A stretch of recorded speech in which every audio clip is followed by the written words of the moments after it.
السلام عليكم ورحمة الله وبركاته. الحمد لله رب العالمين، وبه نستعين على أمر الدنيا والدين، والصلاة والسلام على أشرف الأنبياء والمرسلين سيدنا محمد وعلى آله وصحبه أجمعين. أما بعد، أعوذ بالله من الشيطان الرجيم. بسم الله الرحمن الرحيم. الحمد لله رب العالمين، الرحمن الرحيم، مالك يوم الدين، إياك نعبد وإياك نستعين، اهدنا الصراط المستقيم، صراط الذين أنعمت عليهم غير المغضوب عليهم ولا الضالين. آمين. Kata-kata indah dari saya pertama, Alhamdulillahirrahmanirrahim. Kedua, Allahumma sholli ala sayyidina Muhammad wa ala ali sayyidina Muhammad.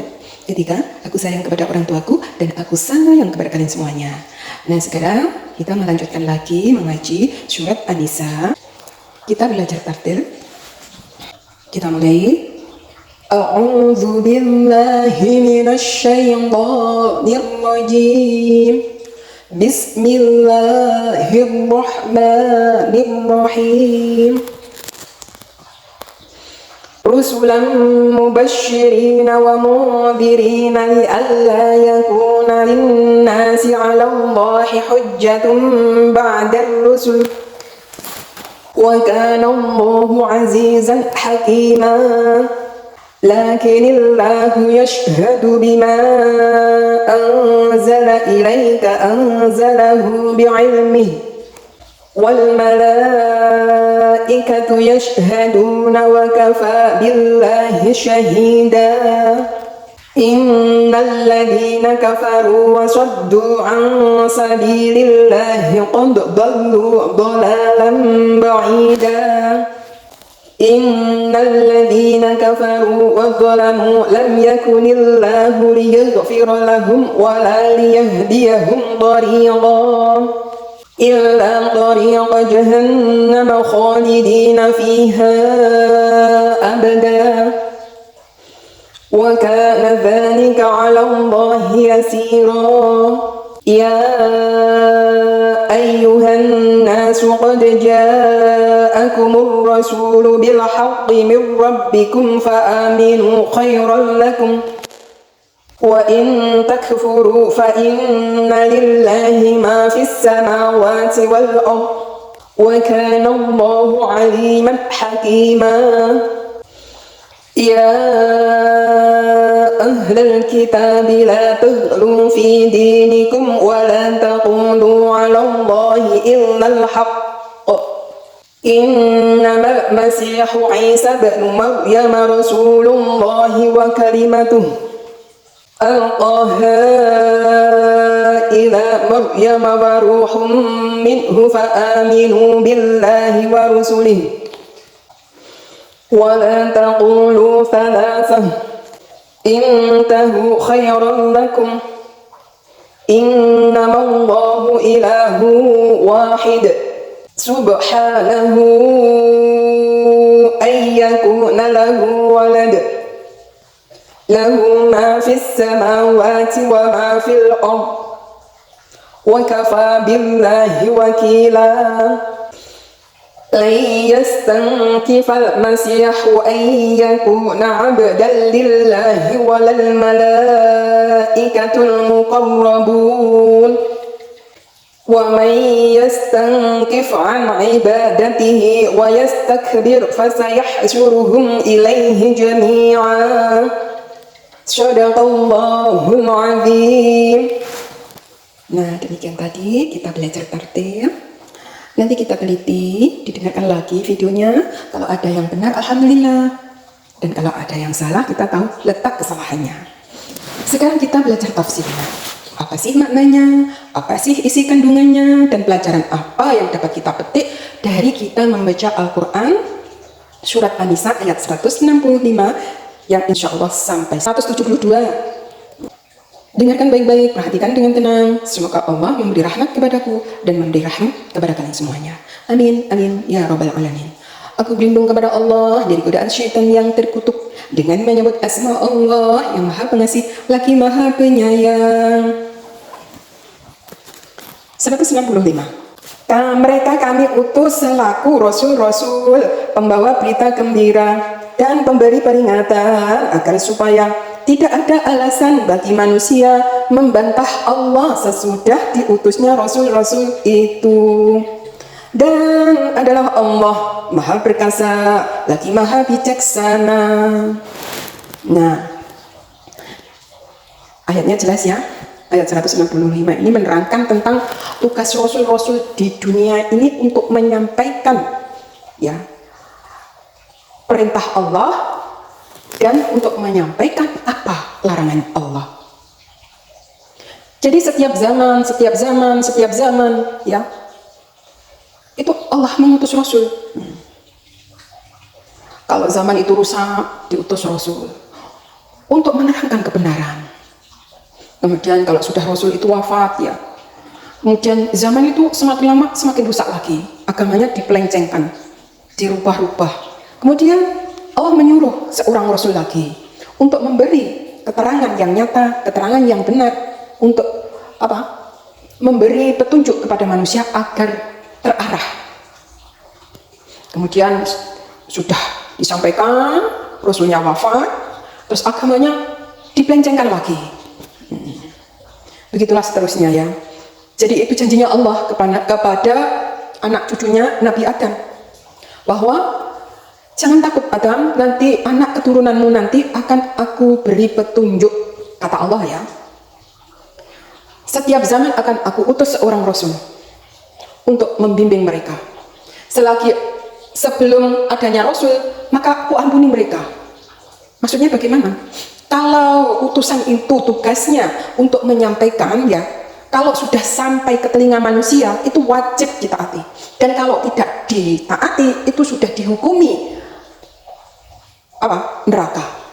Kalau ditaati dihukumi di surga. Jadi Allah nanti maha adil ya, mengadili makhluknya, nggak sembarang terus mengadili kamu salah pilih jadi adili dimasukkan neraka, tidak, tapi ditelusuri.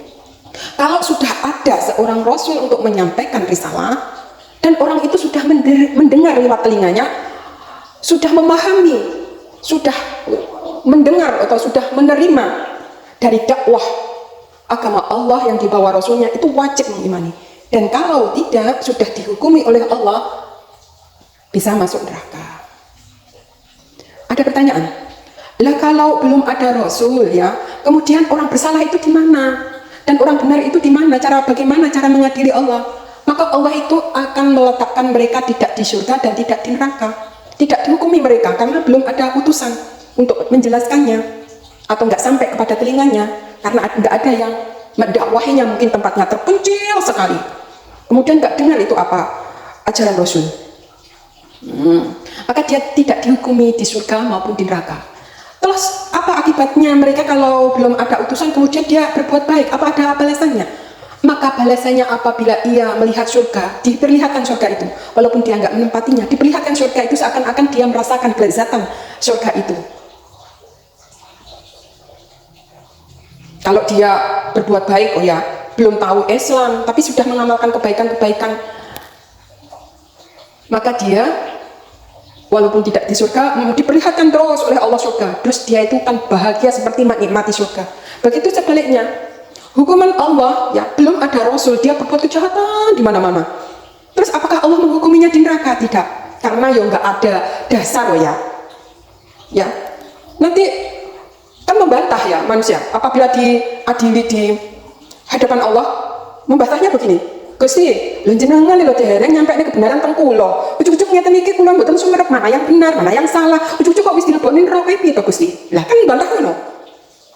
Makanya dia enggak ditempatkan di neraka, tapi kalau dia berbuat kejahatan terus-menerus, oleh Allah diperlihatkan neraka. Terus walaupun dia itu enggak menikmati neraka ya, tapi diperlihatkan neraka terus akibat dari perbuatannya itu seperti apa yang diperbuat ahli-ahli neraka itu. Diperlihatkan terus neraka. Karena di dunia itu dia berbuat kejahatan, tapi dia nggak merasakan sakitnya neraka, tapi diperlihatkan terus neraka. Karena Allah itu nggak mengadili makhluknya kalau belum ada utusan. Itulah cara membantahnya makhluk Allah nanti kalau belum ada utusan, dia berbuat kejahatan, terus membantahnya seperti itu ya. Nggak ada alasan untuk dimasukkan ke neraka. Cuma dia diperlihatkan neraka, terus menangis sampai mencucurkan air mata, terus menangis melihat neraka itu, melihat orang-orang kesakitan seperti apa yang telah dia berbuat waktu di dunia. Lah kadang-kadang dia berbuat baik, kemudian Allah diperlihatkan surga atas apa berbuat baikmu. Kalau kamu beriman, tahu memang Allah Tuhanmu, kamu berbakti, elo ninggo swarga kayo. Tapi nggak merasakan surganya, cuma dia bahagia terus melihat surga. Karena ya belum ada hidayah ya. Allah nggak menghukumi surga dan neraka. Wallahu a'lam bishawab. Seperti itu ya. Kalau sudah ada utusan, maka orang yang di neraka itu semua sudah mendapat apa? Petunjuk dari utusan Allah. Malaikat sampai membentak para penghuni neraka. Saking kayak ya, beliau anjel malaikat. Jadi loh, nek alhamdulillah di sini sampai kamu nggak diperingatkan karo utusannya Gusti Allah. Dan jawab, sudah malaikat, sudah diperingatkan. Makanya aku di neraka ini, alasan masuk neraka ini karena membangkang utusan Allah. Lalu sama nggak pernah mengikuti? Ya karena aku mengikuti hawa nafsuku, nggak mau. Menurut jujur nanti di akhirat menurut jujur, hati-hati mereka itu jujur semua. Nah, jadi orang-orang yang sudah ada utusan kemudian dia mengikuti, mendengar dan taat, ya, mereka dimasukkan surganya Allah. Sebaliknya, orang yang sudah ada utusan memberi peringatan, kemudian mereka melanggarnya, tidak bertakwa, bahkan memusuhi para rasul, para nabi, maka ia tempatnya neraka. Na'udzubillah dari. Lanjut ya, ayat 166.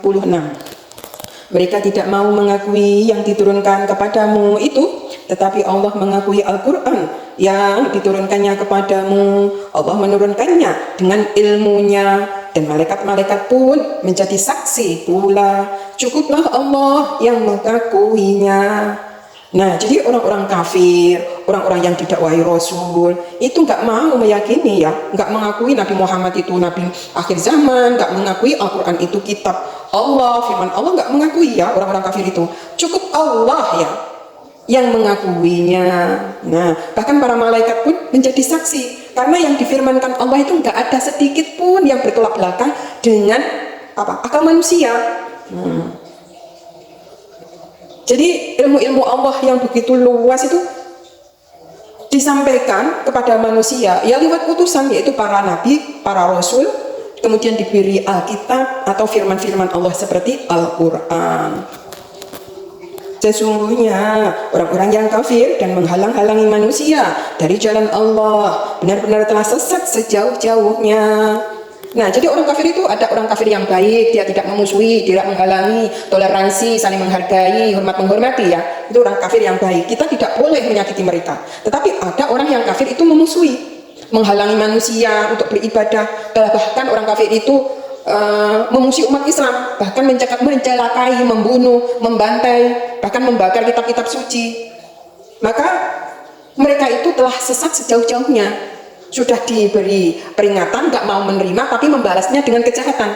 Nah, itu orang kafir yang sesat sejauh-jauhnya.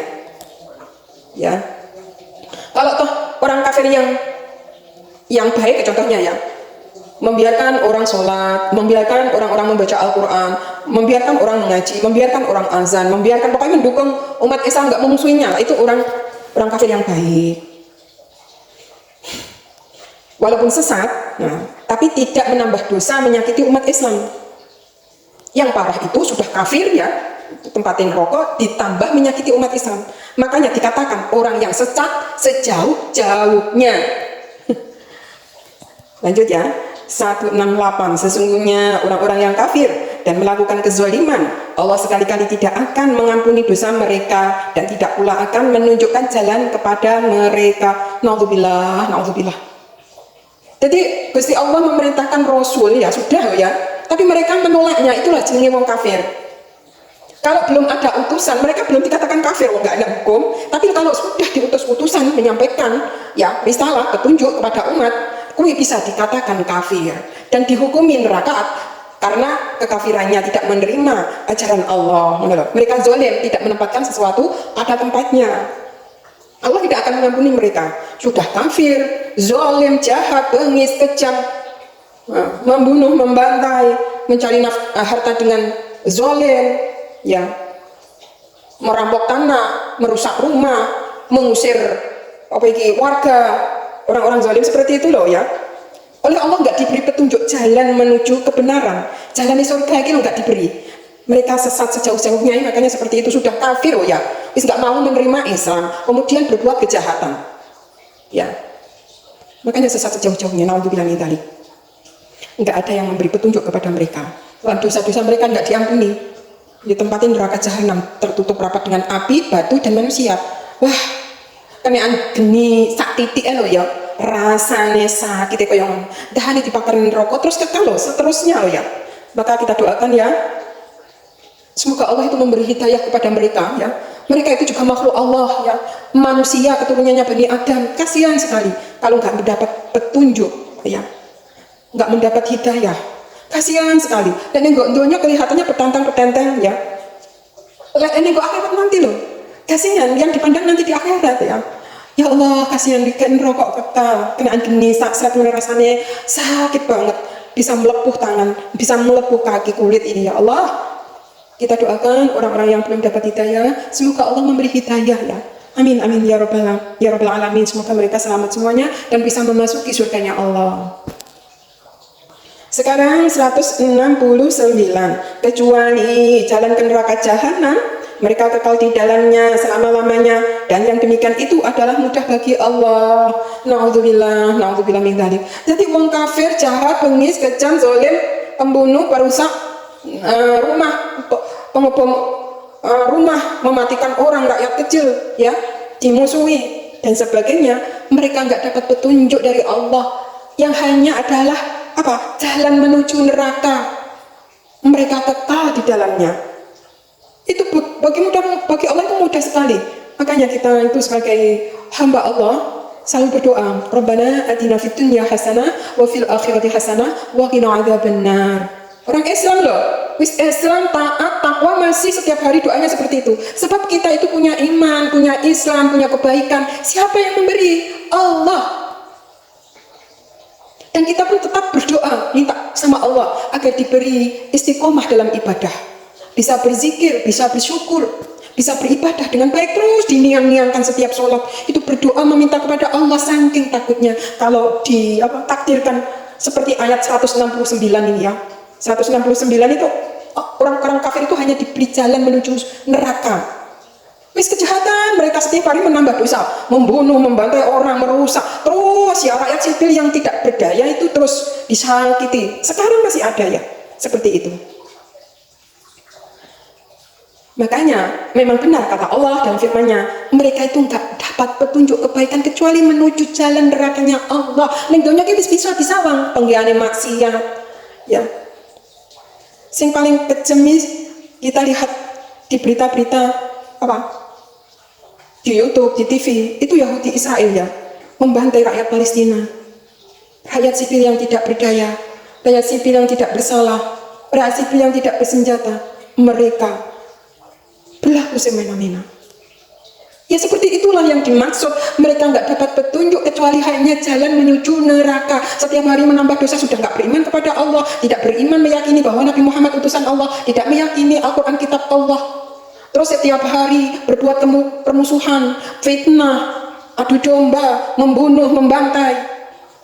Terus jalan-jalan neraka itu dituju oleh mereka. Na'udzubillah, na'udzubillah, na'udzubillah. Semoga Allah memberi hidayah. Ya, mereka itu makhluk Allah. Siapa yang memberi hidayah kalau bukan Allah? Makanya doa kita itu ya, kalau melihat kezaliman mereka itu makhlukmu ya Allah, yang membuka mereka itu menjadi baik, itu ya Engkau ya Allah. Kami itu bisa apa? Hanya Engkau lah ya Allah yang bisa membuka hati mereka menjadi baik, dan Engkau lah yang berkuasa atas mereka. Tidak ada daya dan upaya mereka itu melainkan Engkau yang memberi kekuatan, memberi otak yang berfungsi, memberi kesehatan, memberi nafas. Engkau yang memberi Allah. Sebenarnya mereka itu lemah, kalau sudah Engkau matikan jret, mereka sudah tidak apa-apa. Tapi kesombongan mereka ya, karena saking hanya merebut kekuasaan dunia ya, ibaratnya ngono raya dunia ngono ya, iri dengki ya, menjajah negara orang itu kan namanya rayanin dunia dirayah itu dengan jalan-jalan batil ya, Wih jenenge rayan dunia, jenenge penjajah seperti itu. Mencari harta dengan cara batil, menguasai harta orang dengan cara batil, itu jenenge rayan dunia. Demi dunia itu mati-matian ya. Saling membunuh, itu sudah diterangkan di dalam Al-Quran semuanya ya. Memang sifat manusia itu rakus ya. Hanya Al-Quran lah yang membimbing ya, agar manusia itu menjadi orang yang sabar, orang yang riman, orang loman, ngalah, jujur, bertakwa, menjalankan perintah Allah, menjauhi larangannya. Tapi sebaliknya ya, orang-orang kafir itu rakus ya, ingin menguasai dunia ya, menjajah, menguasai tanah dan sebagainya. Kalau rakyat sipil itu melakukan perlawanan, mereka dibantainya dengan alasan mereka melawan. Itulah yang namanya kezaliman. Mereka itu tidak mendapatkan jalan menuju surga, justru mereka terus menuju nerakanya Allah, jalan-jalan menuju nerakanya Allah, dan selama-lamanya loh ditempatkan neraka, nggak ada ampunan. Karena sampai akhir hayatnya nggak bertobat. Ya. Sekarang 170 ya. Wahai manusia, sesungguhnya telah datang Rasul Muhammad itu kepadamu dengan membawa kebenaran dari Tuhanmu, maka berimanlah kamu, itulah yang lebih baik bagimu. Dan jika kamu kafir, maka kekafiran itu tidak merugikan Allah sedikit pun, karena sesungguhnya apa yang di langit dan di bumi itu adalah kepunyaan Allah, dan adalah Allah Maha mengetahui lagi Maha bijaksana. Nah, wahai manusia sing diperingatnya iki enggak kok wong Islam tok, seluruh manusia ya sing merasa manusia itu diperingatnya karo Allah. Wahai manusia, iman ono lho Nabi Muhammad kuwi lho utusane Gusti Allah sampai akhir zaman, sampai hari dino kiamat, membawa kebenaran dari Allah. Kan imani lak ngono. Lek kowe mengimani bertakwa pada Allah, tempatmu swarga kan lho. Mak kuwi ngono tok asine. Tapi mereka itu kafir. Sudah ada utusan seperti itu loh, dia kafir, enggak mau mengimani, malah berbuat kezaliman. Orang-orang kafir seperti itulah sesat sejauh-jauhnya, tidak diampuni Allah, sebab sampai akhir hayatnya sing dituju jalan-jalan kemaksiatan. Na'udzubillahi min dzalik. Apakah kekafiran mereka itu merugikan Allah? Tidak. Tidak sedikit pun merugikan Allah. Ya. Mereka kafir, zalim, keji nengok alam dunia, bahkan membunuh, merusak tempat ibadah, sekolah. Apakah itu merugikan Allah? Tidak. Justru mereka sendirilah yang rugi, karena tempatnya nanti ditempatkan di nerakanya Allah ya selama-lamanya. Ya. Allah nggak dirugikan sedikit, karena semuanya itu milik Allah ya. Dan nanti semua kembali rusak di Allah pada hari kiamat ya. Semuanya itu milik Allah, kembali kepada Allah ya. Semuanya makhluk Allah itu mati, dan alam dunia ini semuanya rusak. Allah menjadikan bumi itu seperti padang mahsyar, seperti apa itu, gurun, tidak ada kehidupan sama sekali. Kalau makhluk Allah dimatikan semuanya kembali kepada Allah, nggak ada yang berkuasa kecuali hanya Allah, karena langit dan bumi ini semuanya itu milik Allah ya. Dan semuanya nanti dipertanggungjawabkan, semuanya amalnya di hadapan Allah. Ini ngamali elek yuk neraka jahanam tempatnya, di alam ngamali api tempatnya, swarga tempatnya, wis titik. Sekarang kita menerangkan pandangan Al-Quran terhadap Isa alaihissalam. 171. Wahai ahli kitab, janganlah kamu melampaui batas dalam agamamu, dan janganlah kamu mengatakan terhadap Allah kecuali yang benar. Sesungguhnya Al-Masih Isa putra Maryam itu adalah utusan Allah, dan yang diciptakan dengan kalimatnya yang disampaikannya kepada Maryam dan dengan tiupan roh darinya. Maka berimanlah kamu kepada Allah dan Rasul-Rasulnya, dan janganlah kamu mengatakan Tuhan itu tiga. Berhentilah dari ucapan itu lebih baik bagimu. Sesungguhnya Allah Tuhan yang Maha Esa, Maha Suci Allah dari mempunyai anak. Segala yang di langit dan di bumi adalah kepunyaannya. Cukuplah Allah sebagai pemelihara. Subhanallah. Ayat 171 itu menerangkan dengan jelas sekali ya, bahwa manusia itu tidak boleh menyembah nabi ya. Manusia tidak boleh menuhankan manusia. Wong manusia itu lemah ya, makan, minum, tidur. Lah kalau diangkat sebagai Tuhan, siapa yang mengurus dunia kalau ia tidur, kalau dia itu ngorok? Nah, bisa masuk akal kan? Apalagi kalau sudah mati. Oh Tuhan kok mati, Maha Pencipta kok mati, terus apa sih mengurus alam dunia ini yang terus berlalu? Tuhan ini mati loh. Seandainya seperti itu ya. Makanya Allah itu Maha hidup, Maha kekal ya. Maha suci Allah, tidak mempunyai anak ya Allah itu. Karena semuanya yang ada di langit dan bumi kepunyaan Allah. Jadi Nabi ya, sebelum Nabi Muhammad itu kan Nabi Isa alaihissalam. Lah, Siti Maryam ya mengandung itu bukan dari hubungan biologis dengan manusia. Cukup Allah mengatakan kun fayakun ya, jadilah ya janin di dalam rahimnya Siti Maryam. Ya jadi. Ya seperti untanya Nabi Soleh di dalam apa itu batu. Keluarlah anak unta, kun fayakun, ya keluar letek metu anak unta, sehingga menjadi mukjizat, semakin besar, unta itu bermanfaat, susunya bisa diperah oleh beberapa desa, bergantian, sang penting unta jangan dibunuh. Nah, ya seperti itulah orang kafir, wong dikatakan unta mukjizat, orang-orang itu menjadi beriman dengan Nabi Soleh seorang Nabi, terus beriman kepada Allah, akhirnya pengaruh terhadap Nabi Soleh kan banyak, orang kafir ini, bagaimana caranya ini? Wong agar Nabi Soleh itu enggak percaya oleh mereka sebagai Nabi. Nah, untanya dibunuh. Wong diperingatnya unta itu jadi dibunuh. Nanti kalau engkau bunuh Allah akan memberi azab kepadamu. Mereka enggak percaya. Wah, tenan untanya dibunuh. Setelah itu apa? Ganti azab datang. Wah, mati bergelimpangan orang-orang kafir itu. Mati dalam keadaan su'ul khotimah, tidak membawa iman. Itu jenis azab. Sebab di neraka kekal selamanya. Nah, ini adalah pengertian tentang Nabi Isa. Lawan Nabi Soleh ada untanya keluar dari batu, bisa kun fayakun jadilah unta. Enggak berasal dari bapak dan ibu unta.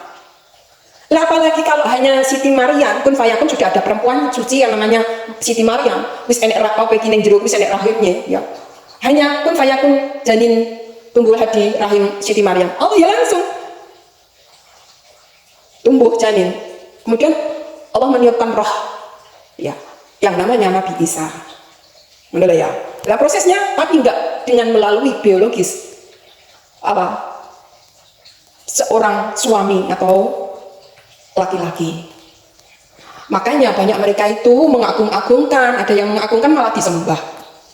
Tetapi ada yang enggak percaya malah dihina-hina. Katanya anak dari pezinya jadi rasul.